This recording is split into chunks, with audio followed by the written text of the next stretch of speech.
Social media সহ বিভিন্ন মাধ্যমে ছড়িয়ে পড়া এক অভিযোগকে ঘিরে উত্তপ্ত হয়ে উঠেছে রাজধানী ভবন বিদ্যালয় চত্বর।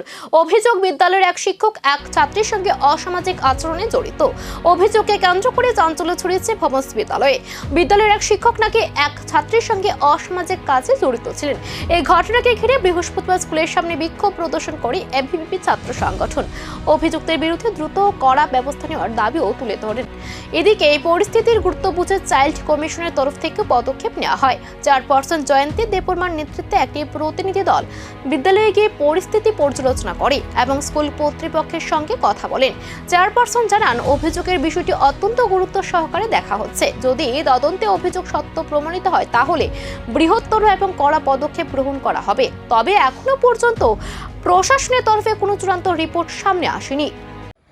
আজ অখিল ভারতীয় বিদ্যার্থী পরিষদ ত্রিপুরা প্রদেশের পক্ষ থেকে আজ আমরা আগরতলা ভবন স্কুলে আমরা উপস্থিত হই, যেখানে ছাত্রছাত্রীদের পক্ষ থেকে কমপ্লেন ছিল, আমাদের কাছে কমপ্লেন করেছে এবং বিভিন্ন ছবি এবং বিভিন্ন ভয়েসের মাধ্যমে আমাদের কাছে খবর আসে এখানের একজন শিক্ষক ছাত্রীদের সাথে অসভ্য আচরণ তথা ছাত্রীদেরকে বিভিন্ন শারীরিকভাবে বিভিন্ন খারাপ কাজ করেছে।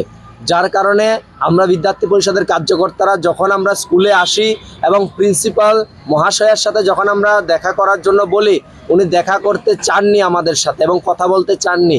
এরপর যখন আমরা ওনার কাছে গিয়ে আমরা যখন আন্দোলনের ডাক দিই, তখন উনি এসে আমাদেরকে বলেন যে এখানে স্কুলের রেপুটেশনের ব্যাপার আছে, ওনারা কোনো রকম এই বিষয়ে। এখন সবচেয়ে বড় প্রশ্ন, সোশ্যাল মিডিয়ায় ছড়িয়ে পড়া এই অভিযোগের পেছনে সত্যি কি রয়েছে কোনো গুরুতর ঘটনা, নাকি তদন্তের সামনে আসবে অন্য ছবি? চাইল্ড কমিশনের তদন্ত কতদূর গড়ায় এবং স্কুল কর্তৃপক্ষ কি অবস্থান নেই, এখন সেদিকে তাকিয়ে অভিভাবক থেকে শিক্ষা মহল।